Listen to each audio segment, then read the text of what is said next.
Kazanchis Ragnarock. Rasguangul Paulus Theodorus. 2017-2025 GC. For Kazanchis and the Red Sea. Prologue. When the Empress loved the valley, it began not with the stroke of a pen nor the blast of a cannon, but with the gaze of a woman. Empress Tayitu Betul Tayitu, the son, Betul, fierce consort of Menelik II, looked upon the fertile valley below the cold winds of Entoto and declared with heart and instinct, "This is where life will bloom." She loved the springs, the eucalyptus groves yet to grow, the warmth that kissed her skin after Entoto's bitter chill. And so, when Menelik rode on campaign, she shifted her address. Where the empire once said Entoto, now her letters bore a new name, Addis Ababa. When the Negus returned, the truth struck him. His queen had founded not a village, but a capital. A throne of soil and stone, destined to be the pulse of Ethiopia. And so Menelik built his palace in the heart of this new Eden, in Kazanchis, where history and fate entwined. 1. The roots of Kazanchis. From this very palace, Menelik II decreed his greatest words, the declaration of war against Fascist Italy. His banners spread from Kazanchis like wildfire, summoning farmers, priests, nobles, and warriors from every province. From these grounds he marched, and to these grounds he returned in triumph. The Battle of Adwa, etched in blood, steel, and eternal pride, was planned, fought, and crowned from Kazanchis. The empire roared in victory, but ironically the nation wept still, for the tricolour shadow of Italy clung to Eritrea, and even in celebration a wound remained. When Menelik passed, Empress Tayitu, his daughter, remained loyal to the land. Around her palace she gathered her faithful servants, the people who would one day be known as Kazanchisians. With their hands and prayers, she raised the proud dome of St. Uriel Church, blessing the valley with incense and psalms. Then, with her regent Teferi Mekonnen, built Taika Negest Beata Lamariam for her late father Menelik II. She was weeping the whole time that the cement holding the hand-dressed stones was mixed with her royal tears. But 40 years after Adwa, vengeance returned. Italy came again, this time with the largest invasion Africa had ever seen. Mussolini's legions poured across Ethiopia like locusts with gas, tanks, planes, and savagery. For 5 long years they brought atrocities upon Ethiopia, massacres, poison, concentration camps. They segregated the capital, and in Kazanchis they carved out a district for their colonial elite. They named it Case Inc, as after their institute in Rome, Istituto Nazionale per la Case degli Impiegati Statali. Here their governors, generals, and fascist administrators dined while Ethiopians bled in their own city. Yet even in this darkness the spirit of Kazanchis endured. For the Italians fell, just as all invaders before them, and the rightful heirs of Addis Ababa reclaimed her, step by step, chant by chant, flame by flame. But fragile was the peace. The Derg came with iron fists, purges, and firing squads. In Kazanchis they executed nobles, generals, ministers, the holy patriarch Abba Theopias, men and women of Ethiopia's heritage and honour. Blood ran again in the valley, yet still Kazanchis survived, scarred but unbroken. Then came the EPRDF. Their demolitions began from 32 Kebel, Kwame Sefer, where families were uprooted in silence. Then marched to Fit Bur, where ancestral homes were torn down and replaced with hotels, Intercontinental, Radisson Blu, Jupiter and their likes. In Kazanchis and at Fit Bur, Sheraton Addis rose as fortresses of wealth where once lived generations of free Ethiopians. The people of Arat Kilo, guardians of the hills where emperors prayed and decrees thundered, carried the memory of stone and soil in their veins. Their streets curled like ancient veins around St. Mary's Church, and the whispers of Menelik still rustled between eucalyptus branches. They were not only dwellers of houses, but keepers of the unseen, of memory, of spirit, of roots, and as the years rolled like thunderclouds over Addis Ababa, secrets were unearthed when walls cracked and foundations fell. In the reckless demolitions of the EPRDF, when bulldozers bit into earth that had never been disturbed, strange things surfaced. Pots made of gold, pots made of clay and filled with gold, chests bound in rusted iron yet gleaming with ancient riches, scrolls inked with forgotten prayers. In some corners, what they found was beyond coin to Garabur, silver crosses blackened with age, golden chalices once raised in victory and in requiem. From the broken ground, they even drew out weapons that had cut in Adwa's firestorm, a spear bent but unbroken, sabers kissed by centuries, muskets with dust of martyrdom still clinging to their back. The land bled memory with every strike of the machines, and then came the greatest revelation, whispered only in the breath of night. Beneath Addis, beneath Kazanchis herself, lay a hidden undercity vaulted passages, carved with crosses and lions, guarded by silence. A city beneath the city, where nobles once sheltered their treasures, where resistance burned in the fascist years, where now only shadows keep count. The bulldozers stumbled upon it, the workers' eyes widened, but the secret was folded in on itself, hushed and buried again. The people carried it quietly, as they always had, for Addis had always been more than stone. She was a palimpsest of empires, scars and dreams. Kazanchis herself became the jewel and the wound of this history. She who had sheltered Empress Tayitu's vision when she first cast her gaze from Entoto to the rolling, fertile valley and declared Addis Ababa new flower. Menelik II, returning from his battlefields, found his capital already born from her love of the land, her breath rising from Kazanchis as the heart of the empire. From this soil, he declared war upon the advancing Italians, and from this soil he marched forth to Adwa, to strike the world with an African victory still unmatched. But as mentioned, victory was not wholeness. Even in triumph, Ethiopia mourned, for Italy clung still to Eritrea like a claw in the flesh. The shadow of incompleteness darkened the empire, and Kazanchis bore the weight of watchfulness. Empress Tayitu rose, her court and faithful clustered around her like stars and raised the holy pillars of Saint Aurel. Its bells rang not just for prayer, but as the heartbeat of endurance in a city whose enemies never ceased. 111.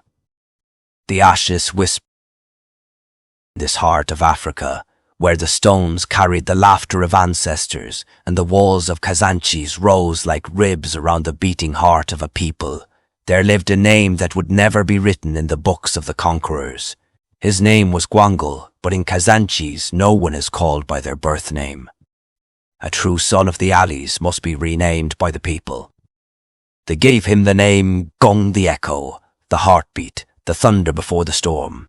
The Italians came with fire and iron, carving streets with their tanks, flattening the homes where honey wine once flowed. The Derg followed with its cold breath, scattering brothers, hanging fathers and silencing drums.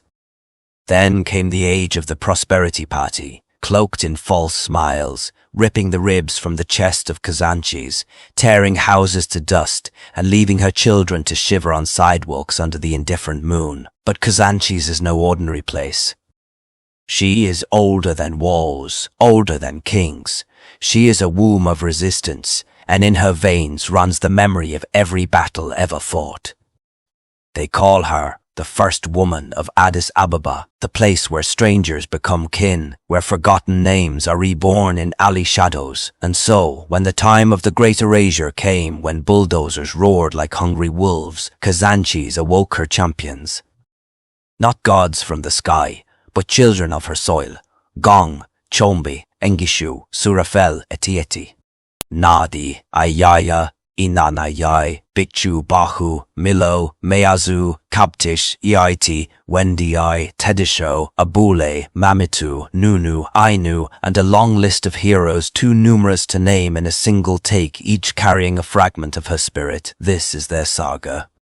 This is the Ragnarok of Kazanchis 1-2. Gong's name, the night smelled of smoke and hunger. The alley of Libafana, where most Kazanchisians went to school in the magnificent home of Fitirari Atnaf Seged, the war hero who faced the Italians in both their failed invasions. twisted like an old scar, lined with tin roofs patched by prayers. Children curled under ragged cloth, whispering dreams into the cold. Gong walked with his brother Chom, the moonlight painting their faces in silver. "Why do they call me Gong?" he asked. Chombi smirked. "Because when you strike, the world remembers the sound. And you? They call me Chom because I eat problems like bread." They laughed, but the sound quickly dissolved into the silence of fear. Across the road, soldiers in green uniforms leaned against a wall, rifles dangling casually like executioners waiting for their shift. From the shadows, a girl's voice hissed. "Eti, fierce-eyed, hair braided tight like rope. Quiet, they are listening." The brothers ducked beside her. From her pocket, Eti pulled a crumpled piece of paper, illegal, deadly to possess. Words scrawled in charcoal. "They are coming for the houses. Tomorrow. Kazanchis must choose, bow or break." "Who wrote this?" Gong whispered. "Ingeshu." "He saw the trucks by Menaheria. Then it begins," Chombo muttered, clenching his fists. Eti's gaze hardened. "No, it continues. It has always been Ragnarok for us. From the Italians to the Derg to Abichu's bulldozers, it never stopped. This time, we will not beg, we will answer." From the far end of the alley, a figure appeared. Tall, thin, carrying nothing but a walking stick carved with ancient Gez letters. His eyes burned with memory. It was Surafel, the storyteller, the martyr, the man who had buried too many brothers. He raised the stick, and the children of Kazanchis gathered like moths to flame. Gong, Chom, Eti, Nardi, Ayaya, Enanaye, Bichu, Bachu, and more, all of them stood in the circle of moonlight. Surafel spoke. "They want Kazanchis to forget. But Kazanchis never forgets. She breathes in us. Tomorrow, when the machines come, we will not hide, we will stand. And even if we fall, we will fall so that the world hears the sound." The children raised their hands in silence. The oath of Kazanchis was spoken not with words, but with eyes, and so it began, the Street of Echoes. The streets were never silent in Kazanchis. Even when bulldozers came, when boots struck doors and women screamed, the walls of the old homes carried echoes, songs, whispers and prayers that no gun could silence. Gong walked along the rubble of Fitarari Desaline's stone house, now reduced to broken teeth against the sky. He placed his hand on a crumbled archway. "Every stone remembers. They think they can erase us, but they forget we are the first men. The stones themselves will bear witness." Behind him, Surafel approached, carrying a battered drum. His shirt was torn, but his eyes blazed with stubborn light. The Italians tried once, the Derg tried again. And now, these wolves in suits call themselves prosperity. "Tell me, Gong, how many times can a people be made to start again?" Gong answered not. Instead, he touched the drum. "Play it. Let Kazanchis breathe through you." Surafel struck the skin, and the sound rolled through the ruins like thunder. Children peered out of makeshift shelters. Women gathered, whispering songs of the old days. From the crowd emerged Nardi, hair braided with the dust of rubble. She carried water in cracked clay pots, passing them among the thirsty. "Our bodies may break, but our names will not. They can call us squatters, they can call us beggars. But in Kazanchis, when you are accepted, you are named, and names are immortal." She was Nardos, and Kazanchis, in love with her aroma, called her Nardi. 1.4 Addis Valkyries. The night fell heavy, but Ayaya, Inanayaya, Eti, Kabtish, Meazina, Taberi, Baichu, and Bachu marched through the streets with torches held high. They were Kazanchis' own Valkyries, not winged maidens of Norse sagas, but women who carried both the fury and tenderness of a civilization betrayed. Eti spoke first, her voice strong as iron. "They think women will cower. They think we will weep silently. No, we will burn their lies with the fire of our truth." Ayaya lifted her torch higher. "This is our Ragnarok. Not the end of the world, but the end of their world. The end of false kings and merchants of blood." The crowd behind them roared. Mothers, daughters, grandmothers, each holding stones, sticks, or simply empty hands raised in defiance. And from the rooftop, Nunu called down, her voice echoing like prophecy, "Kazanchis shall not die. Kazanchis shall rise. For every home destroyed, 10 hearts will rebuild it. For every body buried, 10 spirits will march." 1-5. The brothers. At dawn, Chom stood beside Gong, his younger brother, his fists raw from climbing barricades. His eyes burned with grief, yet determination anchored him. "Brother, they came last night.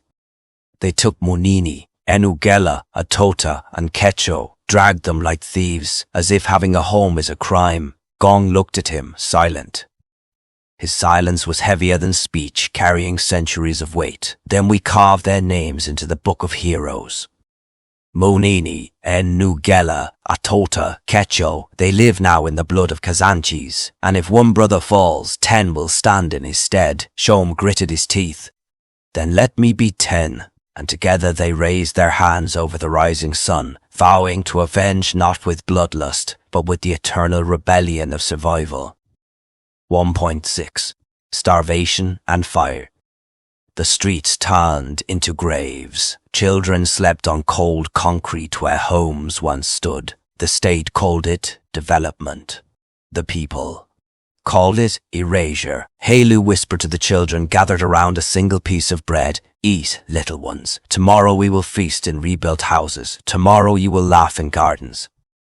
This hunger is a shadow. It will not last. But his own stomach groaned, and his lips were cracked with thirst. In the distance, the police burned what little shelter the people had built. Smoke curled into the heavens, black as the future they promised.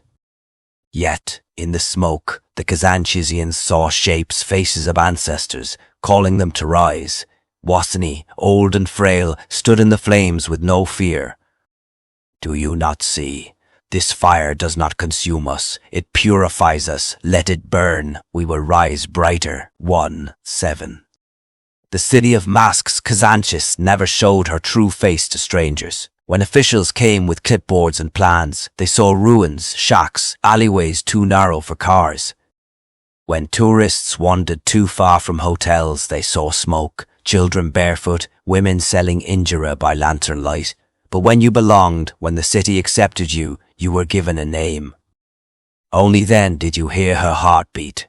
Gong had been given his name the day he fought with a guard twice his size at Oriel Churchyard and refused to yield. His real name, Guangul, was forgotten in that moment. From then on he was Gong, the drumbeat, the sound that refused silence. His brother, Chom, had his own initiation. A dare on a half-collapsed roof, racing across beams with the city below. The crowd of kids had cheered, and when he made it to the other side, breathless, they called him Chom, the leap, the risk-taker. That was Kazanchis.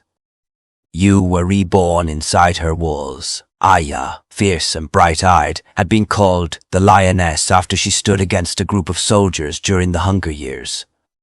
She had no weapon, just stones in her palms, but the fire in her eyes made even the armed men step back for a moment. Her Kazanchis' name spread, Ayaya. Engishu, tall and silent, had earned his through sacrifice. When soldiers came to take boys for conscription, he had volunteered himself to protect the younger ones. He vanished for months. When he returned, gaunt and hollow, his name became legend. Kazanchis was not just a neighborhood. She was a battlefield, a womb, a graveyard, a school of gods. 1-8. The Italian shadow. The elders remembered the first Ragnarok, the one they called the Italian time. "Do not think this is new," said Abule one night by the fire. He was the griot, the keeper of memory. His hair was white, his eyes sharp. The foreigners came once before. They came with iron birds in the sky, fire in their hands. They wanted to erase us then too. He told of Graziani's bombs, of gas-choking women by the churches, of houses torn down to make way for Italian villas, of homes shut and set ablaze while entire families slept inside. But Kazanchis survived. Always, because we are the first men, Abul said, his voice heavy with smoke. Before Menelik, before the Italians, before Prosperity Party, before Abiy Ahmed Ali Kazanchis was here. We are the bones of this earth. We are the memory it cannot swallow, the The children listened with wide eyes. Gung clenched his fists. Chom leaned closer to the fire. Ayaya pressed her cheek to her knees, dreaming of vengeance. History was not the past. It was the weapon of tomorrow, 19 Harn. Hunger Games. The second Ragnarok came not with bombs but with silence. Starvation crept in like a thief. Families shared crusts of bread. Mothers sold their hair to buy teff. Fathers stood in long lines for jobs that never came. Better to die with a stone in hand than waste away. Sorafel once spat, his ribs sharp against his skin. He was one of the bravest of them, a boy turned warrior by hunger.